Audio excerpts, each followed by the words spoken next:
The angle of the retaining wall was wrong. Not by much, maybe 3 degrees off the vertical axis, but to me, it looked like a syntax error in a line of perfect code. The wind coming off the Pacific whipped rain against my waterproof shell, but I didn't pull up my hood. I needed the peripheral vision. I needed the raw data. I tapped the sensor readings into my tablet. The slope stability graph didn't just decline, it plummeted. My thumb hovered over the log and leave button, standard protocol for a drive-by survey, but it wouldn't press down. I hadn't planned to stop. My instructions from the firm were simple. Drive the coastal route, calibrate the new seismic monitors at the relay station, and make a courtesy check on the list of at-risk commercial properties. It was supposed to be a data scrape. A hello to the terrain, a goodbye to the liability. But the wall stopped me. I walked closer, my boots sinking into the saturated mud. I ran a hand over the wet stone. The mortar was powdering. Hydrostatic pressure was building up behind the facade, trying to push the whole thing into the ocean. "You're standing on my hydrangeas," a voice said. I looked up. A woman stood on the back porch, holding a very large, very orange umbrella. She wore a thick wool cardigan that looked 3 sizes too big and held a mug of steaming tea like it was a source of life support. "The hydrangeas are irrelevant," I said. "Your drainage system is backed up. The soil liquefaction index is spiking." She blinked, wiping a strand of dark hair from her face. "Hello to you too. I'm Ophelia. Bellamy. Geologist. Independent contractor for the county." I tapped the wall. "This structure is inefficient. It's holding water weight it wasn't designed for. If you don't relieve the pressure, gravity is going to execute a very unpleasant command." "Execute a command?" She frowned, stepping down the stairs carefully, avoiding the 3rd step. "Are you telling me my shop is going to fall down?" "Not immediately. But the probability approaches 90% within the next storm cycle. And I see the surveyor stakes at the property line." I pointed to the orange ribbons fluttering in the wind. "Someone is betting on that failure." Ophelia's grip on the mug tightened. "Vance," she said, the name sounding like a curse. "He filed the preliminary safety complaint 3 days ago. He's waiting for the condemnation order so he can bulldoze it for condos. Condemnation usually takes months. Not for me." She looked at the orange ribbons, her jaw tightening. "My divorce settlement has a force majeure clause. If the business is non-operational for more than 7 consecutive days due to safety issues, the asset protection dissolves. My ex-husband forces a liquidation sale, and Vance buys the land." The equation shifted. This wasn't just erosion, it was a countdown. "I see," I said. "So you can't leave?" "I can't close. I can't leave. And I can't afford the $50,000 retrofit the county recommended." She looked at me, eyes dark with exhaustion. "I applied for the emergency preservation grant. Rejected yesterday. Apparently, I'm a bad investment risk." She turned back to the door. "It was a dismissal. I should have got back in my truck. My schedule was optimized for a 4 p.m. arrival in Portland. I had a flight to Dubai in 3 weeks, a contract that would finally give me enough capital to never rely on anyone again. But I looked at the wall. It was a solvable problem. It was just physics. Leaving a system broken when I had the tools to patch it, that was a bug in my programming I'd never managed to delete. "I can divert the flow," I said to her back. She stopped. "What?" "The water. If I install a French drain and trench the perimeter, I can reduce the hydrostatic pressure by 40%. It stabilizes the clay layer. It buys you time to fight the claws." She turned around slowly. "Why would you do that?" "Because it's inefficient to let a good structure fail due to bad plumbing," I said. "And I hate unsolvable problems." She studied me, assessing me like a used book she wasn't sure was worth the shelf space. Then, the corner of her mouth lifted. "The coffee pot is on," she said. "And it's dry inside. Why don't you stay a little longer?" The inside of the Cliffside Chronicle was a nightmare of inefficiency. Books were stacked in teetering piles. The aisles were narrow, creating bottlenecks for foot traffic. But it wasn't just clutter. It was history. Every surface held a memory. A cat, large and gray, slept atop a stack of encyclopedias near the register. "This is not optimized for customer flow," I noted. stepping over a stack of hardcover biographies. It's optimized for browsing, Ophelia corrected. People don't come here to find things quickly, Bellamy. They come here to get lost. I set my laptop on a small table near the window. Getting lost is a failure of navigation, or a successful adventure. I spent the next hour in the crawl space. I didn't waste time. I set up the laser array, scanning the support beams. The rot was minimal, but the soil shifting was significant. The house was sliding toward the sea at a rate of 2 millimeters per month. When I came back up, Ophelia was dealing with a customer, Arthur, an older man in a tweed jacket who came in every Tuesday. Vance was by again, Arthur whispered, glancing out the window. He's counting the days, Ophelia. He knows the storm is coming Thursday. Ophelia's posture stiffened. She wiped the counter, her hand moving in small, manic circles. I'm not leaving, Arthur. This store is the only thing that's mine. Legally. Arthur patted her hand, looking worried, and left. Ophelia stood there, staring at the door. He's right, I said. She jumped. I forgot you were still here. Is it bad? The structural integrity is compromised. Vance's engineer knows the clay saturation point. He's timed his complaint to match the weather forecast. I placed my tablet on the counter.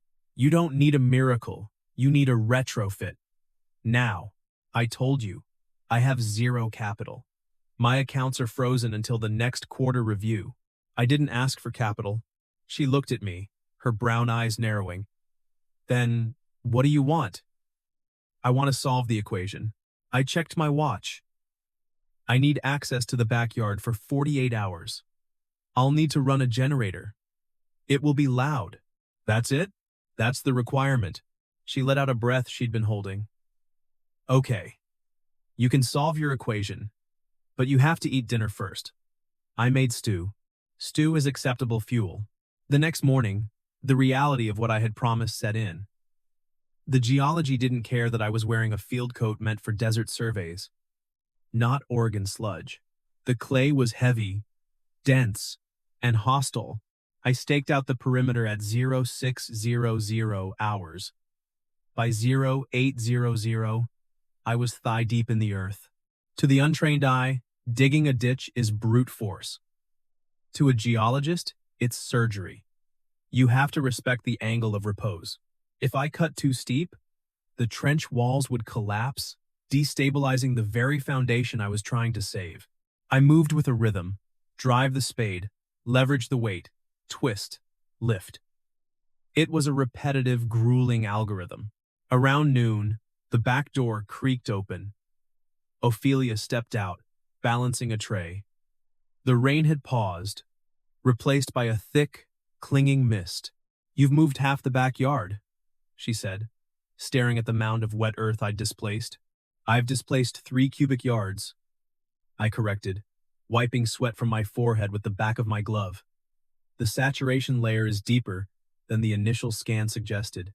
I need to go down another 12 inches to hit the hardpan. She set the tray on the porch railing.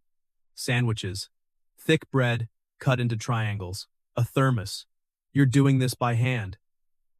Vance's crew uses backhoes. A backhoe creates vibration, I explained, climbing out of the trench. My boots made a wet, sucking sound. Vibration triggers liquefaction in this soil type. If I brought heavy machinery back here, I'd vibrate your house off the ledge before I even laid the pipe. Hand tools are slower, but the precision is non-negotiable. She looked at me. Really looked at me. She wasn't looking at my face, but at my hands, covered in gray clay. And the way I was breathing, steady, controlled, despite the exertion. You really hate inefficiency, don't you? She asked softly. I hate preventable failure. I took a sandwich, ham and cheese.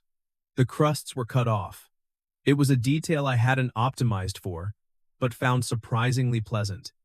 Why are the crusts removed? It reduces the caloric density of the meal. Ophelia laughed. It was the first time I'd heard her laugh without a shadow of anxiety behind it. Sometimes it's just about texture. She reached out, hesitating for a split second, then brushed a smudge of dirt from my cheek. Her thumb was warm against my cold skin. It wasn't a sexual touch. It was a maternal one. or perhaps something deeper in acknowledgement of the labor. Eat, she commanded gently. I have customers, but I'll leave the thermos. I watched her go back inside. I ate the sandwich in 3 bites. Then I picked up the spade. The clay hadn't changed, but the weight of it seemed to matter less. That evening, the inefficiency of the bookstore shifted from a nuisance to a puzzle I couldn't help but solve. I had finished the trenching for the day.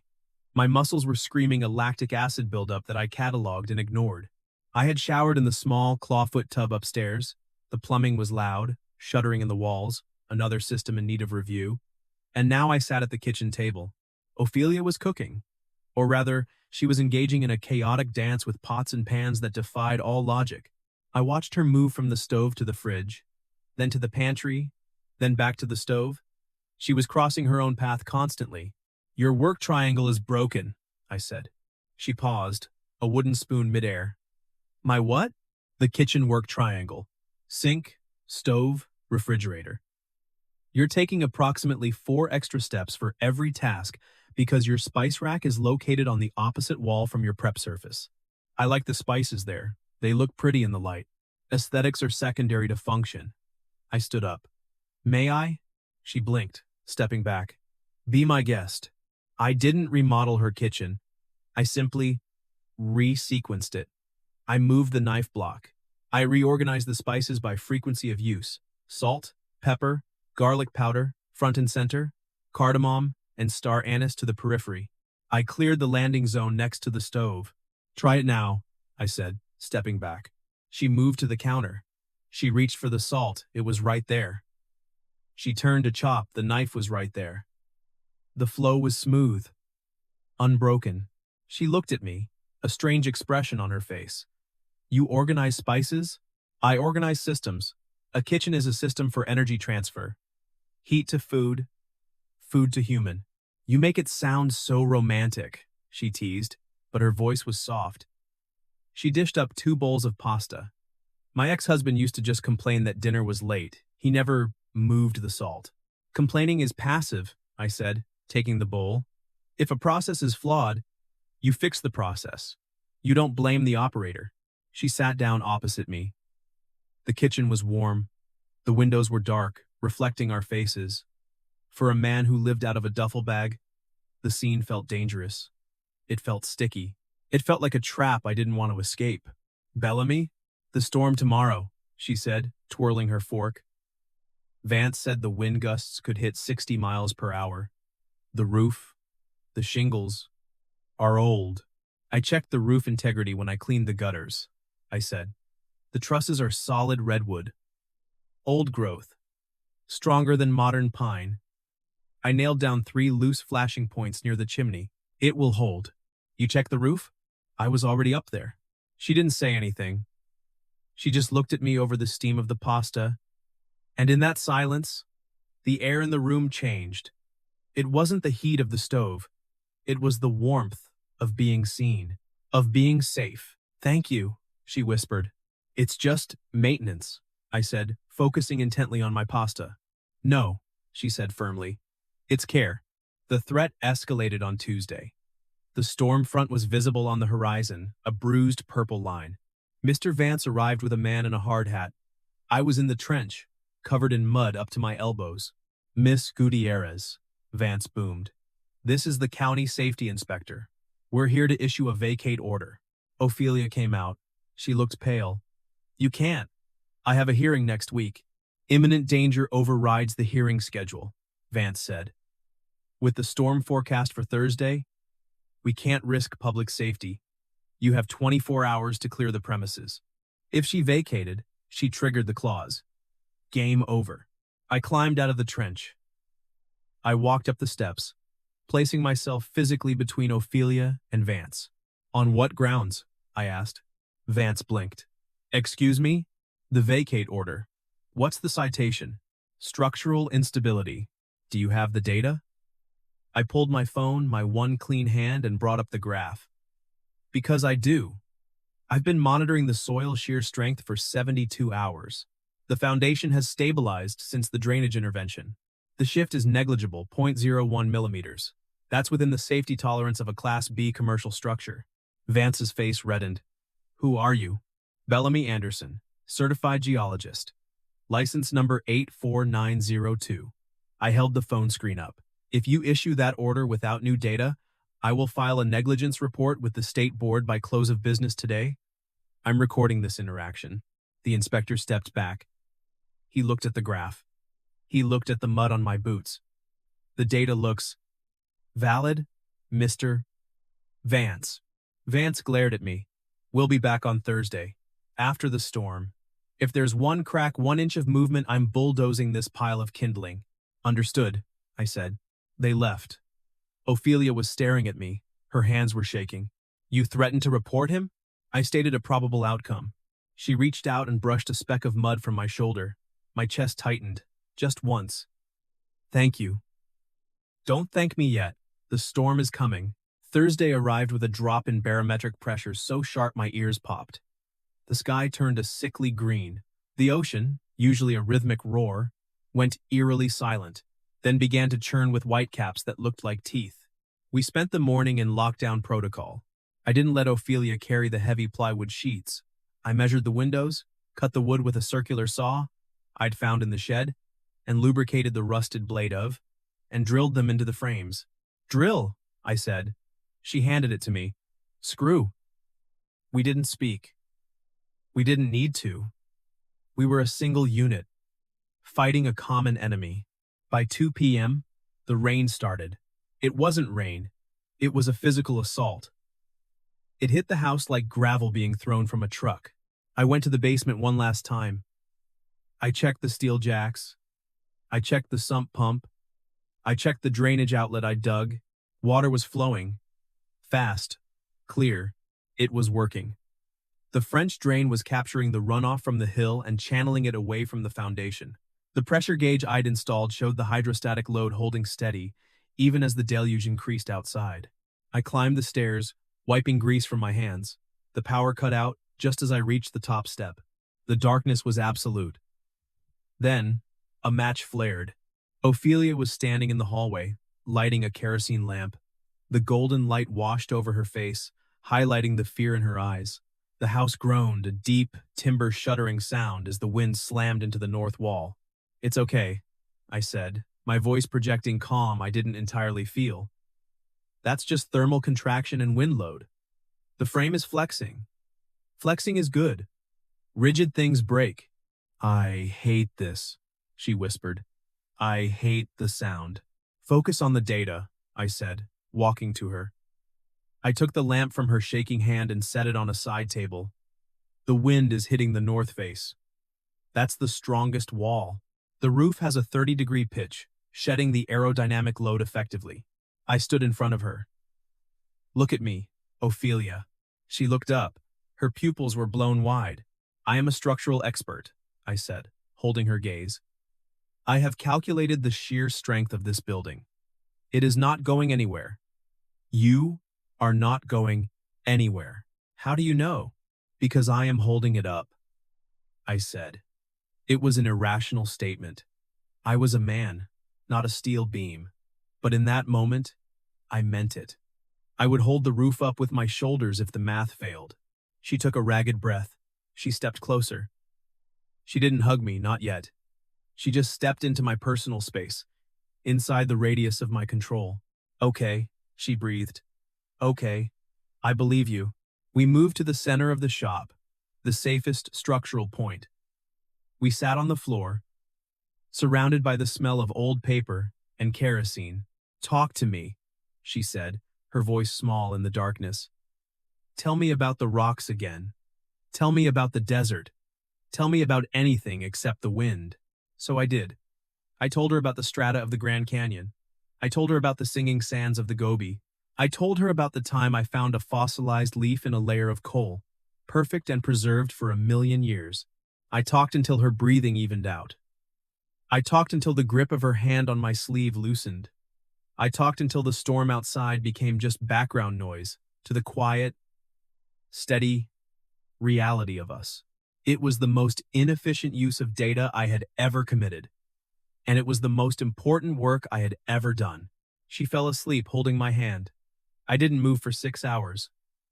I watched the sensor readings on my laptop, watching the red line of the storm dance with the blue line of the cliff. My thumb twitched, then went still. I just held on like an anchor. The twist came in the morning. The storm had passed. The shop was intact. The drain had worked. I was outside, checking the inclinometer. The data had held. My phone buzzed. A priority email from the firm. Subject: Dubai contract. Urgent deployment. Bellamy. The timeline has shifted. The rig is launching early. You need to be in Dubai in 48 hours. Flight is booked for tonight out of PDX. I stared at the screen.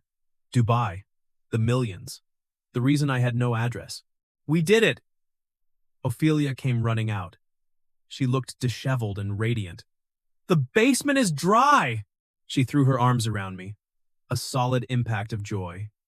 I stiffened, then my arms came up, pulling her against the hard shell of my jacket. You saved us, she said.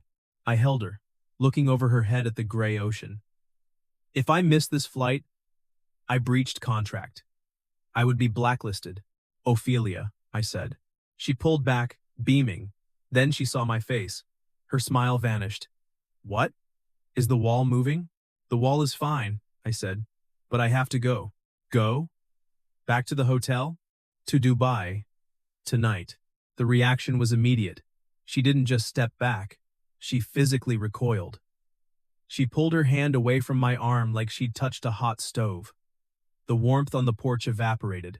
Oh, she said. Her voice was flat. Right. The oil survey.